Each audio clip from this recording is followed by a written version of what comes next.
मुझे लगता है कि उनका जो संबोधन था, उनका जो भाषण था, उसे सुनकर हर भारतीय को ऐसा लग रहा होगा कि पाकिस्तान ने जो कुछ किया है उसका बदला हमने लिया। और इसलिए जरूरी था क्योंकि जब देश का नेतृत्व करने वाला व्यक्ति अपने रोष का इजहार इन शब्दों में करता है तो वो बिल्कुल स्पष्ट संदेश देता है कि ये रोष मेरा नहीं है, ये 140 करोड़ भारतीयों का रोष है। इस रोष से बचिए, इस गुस्से के कहर से बचिए। मैं प्रेम कुमार जी आपसे पूछ रही हूं, जब प्रधानमंत्री कह रहे हैं पाकिस्तान का रहीम यार खान एयरबेस आईसीयू में पड़ा है, तो आपको या बाकी राजनीतिक दलों को मदद करनी चाहिए या फिर यह कहना चाहिए कि यहां से हमले जारी रहेंगे प्रधानमंत्री पर या फिर इस सरकार पर? वो डेलीगेशंस जो जा रहे हैं वो सबके मिलकर जा रहे हैं, वो देश के डेलीगेशंस हैं। प्रेम कुमार जी। सुजाता जी, ऑपरेशन सिंदूर का मतलब हम सबने जो समझा वो था कि तुम सुहाग उजाड़ोगे तो हम तुम्हें सुहाग उजाड़ने के लायक नहीं रखेंगे। यही था ऑपरेशन सिंदूर का मतलब। और आज नरेंद्र मोदी जी जब बोल रहे हैं तो कह रहे हैं कि तुम उनका कहना है कि आतंकी हमला हुआ तो करारा जवाब देंगे, मतलब तुम सुहाग उजाड़ोगे तब हम जवाब देंगे। पहले था कि हम तुमको सुहाग उजाड़ने वालों को जवाब देने लायक नहीं छोड़े। ये भाषा में बदलाव है, ये तेवर में बदलाव है। और आप समझिए सीज फायर है कि नहीं। अगर ये जो इसको आप सीज फायर नहीं भी बोले तो जिस दिन सीज फायर का ऐलान हो रहा था, डोनाल्ड ट्रंप कर रहे थे या भारत में हो रहा था या पाकिस्तान में हो रहा था, आप अभी तक उसी में पड़े हुए हैं, दिन भी उसी के पीछे पड़े हैं क्या प्रेम कुमार जी सीज फायर के? नहीं, आप बोलने दीजिए, आप सीज फायर पे चले गए पीछे। नहीं, आप अभी पीछे सीज फायर पे चले गए। मैं ये पूछ रही हूँ कि जिस तरह से हमले, जिस तरह क्या भारत ने 22 तारीख का बदला 22 मिनट में लिया? क्या भारत ने वहां पाकिस्तान में हमला करके बताया कि हम अपने देश में ये आतंकवादी हमले स्वीकार नहीं करते हैं? क्या इसके लिए जिगरे की जरूरत थी? मैं आपसे पूछ रही हूँ, क्या एक पॉलिटिकल विल की जरूरत थी? क्योंकि आप सियासत की बात करते हैं इसलिए मैं इसमें सियासत नहीं देखती हूँ, लेकिन क्या इसमें पॉलिटिकल विल की जरूरत थी? अरे बोलने दीजिए ना, पॉलिटिकल की क्या बात है? एक विश्लेषण तो होगा, प्रधानमंत्री के बयान का विश्लेषण ही तो कर रहे हैं, मतलब ही तो बता रहे, तो बोलने ही नहीं दे रहे भाई। इससे पहले हम कह रहे हैं विदेश मंत्री जी का जो बयान है, विदेश मंत्री जी का जो बयान है, इससे पहले क्या कभी विदेश मंत्री जी ने ऐसा बयान दिया था? चाहे बालाकोट हो चाहे सर्जिकल स्ट्राइक हो, कभी नहीं दिया था। इस बार बयान दे रहे हैं। क्या हम अब कह रहे हैं पाकिस्तान और आतंक और आकाओं को खत्म करेंगे, लेकिन आतंक के आका पाकिस्तान को कह रहे हैं कि आओ आतंक का खात्मा करने के लिए हमारा साथ दो। ये परस्पर विरोधी बातें हैं। आतंक के आकाओं को खत्म करना है तो पाकिस्तान से आप आग्रह करेंगे कि आओ हमारा साथ दो, ये विदेश मंत्री जी का बयान कहता है। तो मोदी जी का आज भी बयान उस पर चुप है, उस पर कोई जवाब नहीं देता कि पाकिस्तान को हम कैसे।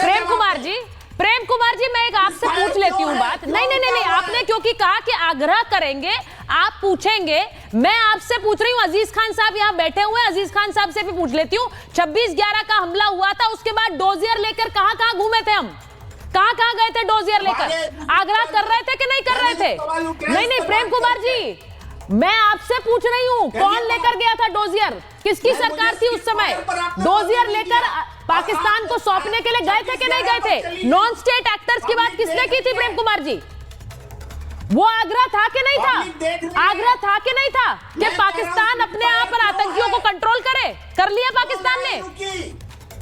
और जब ऑपरेशन सिंदूर जारी है, ऑपरेशन सिंदूर जारी है ना, तब फिर क्यों बोला जा रहा है आतंकी हमला करेगा तो हम जवाब देंगे? क्योंकि पाकिस्तान बातचीत का आग्रह कर रहा है प्रेम कुमार जी, पाकिस्तान बातचीत का आग्रह कर रहा है।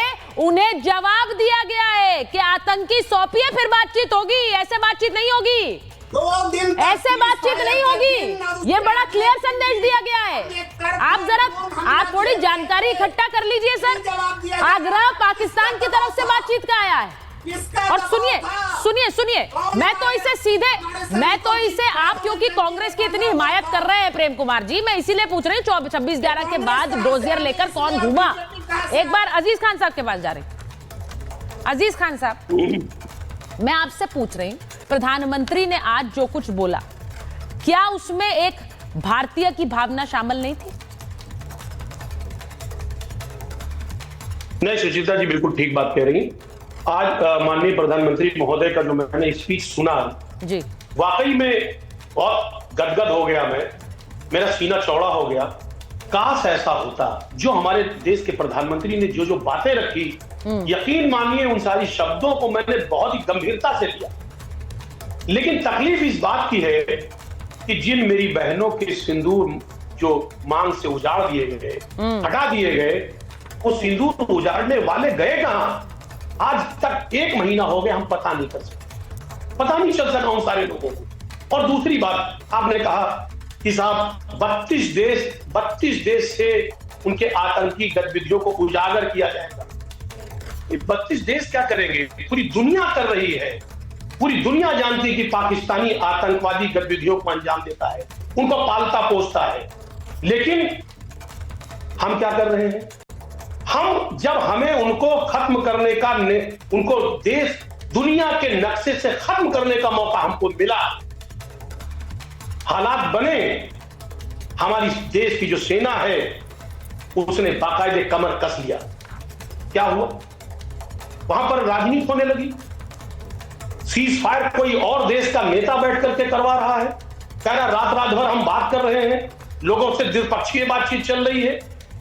हमारे देश के इस आंतरिक मामले में जहां पर आतंकवादी गतिविधियां हुई, पाकिस्तान ने आतंकवादी गतिविधियां कराया, उसकी नीयत ठीक नहीं है। जब उसे दुनिया के नक्शे से खत्म करने का वक्त आया तो ऐसी परिस्थितियां क्यों पैदा हो? ये सवाल है। ये देश सवाल कर रहा है, देश जानना चाहता है, देश आहत हुआ है कि हमारे देश की सेना, उसमें ये ताकत है, ये शक्ति है कि पाकिस्तान को खत्म कर दे। पाकिस्तान को नक्शा पूरी दुनिया, अगर सेना में शक्ति है, ताकत है, तो आप उनके जवाब को खोखला क्यों कह रहे हैं अजीज खान साहब? अगर सेना में शक्ति है जवाब देने की, तो ये जवाब सेना का ही तो था, इसको आप खोखला कह रहे हैं क्या? आप पूछ रहे हैं बदला कब पूरा होगा? जो बदला लिया वो किसने लिया? नहीं, मैं आपसे पूछ रही हूं, क्या आप ऑपरेशन सिंदूर को खोखला मानेंगे? क्या आप कहेंगे बदला पूरा नहीं लिया? मैं वही कह रहा हूं। आप क्या ये कह रहे हैं कि उन्होंने अपना काम पूरा नहीं किया? प्लीज एयर कॉमोडोर सिंह को लीजिए स्क्रीन पर, एयर कॉमोडोर बहल को और जनरल सिवाच को। देखिए ट्रैक ने बदली। हमने कहा सेना और नहीं सर, मैं इसलिए पूछती हूँ क्योंकि आपके जो गठबंधन के नेता हैं ना अजीज खान साहब, वो इसे पीआर एक्सरसाइज बताते हैं, वो डिप्लोमेटिक स्ट्राइक के लिए कहते हैं इससे क्या हल होने वाला है भारत पाकिस्तान के बीच, वो ये पूछते हैं। मैं कह रहा हूँ, अरे भाई आप हल्ला करेंगे तो बात नहीं। सेना के पराक्रम और उसकी ताकत पर मुझे फख्र है, हम सबको फख्र है, देशवासियों को फख्र है। किसने कहा कि बदला नहीं लिया? बिल्कुल लिया और अभी लेंगे। लेकिन अभी आग बुझी नहीं है। पहली बात तो इस बात को समझिए, आग बुझी नहीं है। उन्होंने हमारी 26 बहनों के जो मांग है उनके सिंदूर को कहीं ना कहीं पूरी तरह से खत्म कर दिया। ऐसी परिस्थितियां पैदा कर दी। वो 4 आतंकवादी कहां गए? क्या इसमें सवाल नहीं पूछा जाएगा? आज हमारे देश के सर बिल्कुल पूछा जाएगा अजीज खान साहब, बिल्कुल पूछा जाएगा। इसीलिए आपको बता दूं कि इस वक्त भी जब मैं महाभारत कर रही हूं और जब आप इतने सारे सवाल खड़े कर रहे हैं, किश्तवाड़ में एक एनकाउंटर अभी भी चल रहा है जिसमें आतंकियों को घेर कर सेना इस वक्त भी उन्हें घेरे हुए है। वो एनकाउंटर इस वक्त भी चल रहा है जिसमें 6 आतंकियों को जो पिछले दिनों मार गिराया गया है, उनमें से 3 वो थे जो पहलगाम में शामिल थे। और आपको यह बता दूं कि एनकाउंटर जो इस वक्त भी किश्तवाड़ में चल रहा है, उसमें सेना ने पूरा लोहा लिया हुआ है उन आतंकियों से। आपको क्या लग रहा है, इस बदले को ऐसे ही जाने देंगे? इन आतंकियों को इनके बिल से निकाल कर मारेंगे। और मेजर जनरल सिवाच बताएंगे आपको। मेजर जनरल सिवाच, मुझे बताइए, ये ऑपरेशन इस वक्त भी जारी है। ये बार बार पूछते हैं कहां है वो आतंकी, कहां है वो आतंकी, उन्हें क्यों नहीं मार गिराया है? 6 तो मारे गए। लेकिन सर इन्हें बताइए प्लीज। देखो सुचरिता, मैं बिल्कुल पॉलिटिक्स में नहीं जाना चाहता, मगर मैंने वहां पर कम से कम 20 साल नौकरी किया। जम्मू कश्मीर में ब्रिगेड लाइन ऑफ कंट्रोल पे की है, मच्छल में, और मैंने वहीं पर बटालियन भी कमांड की है। देखो ये रखें कि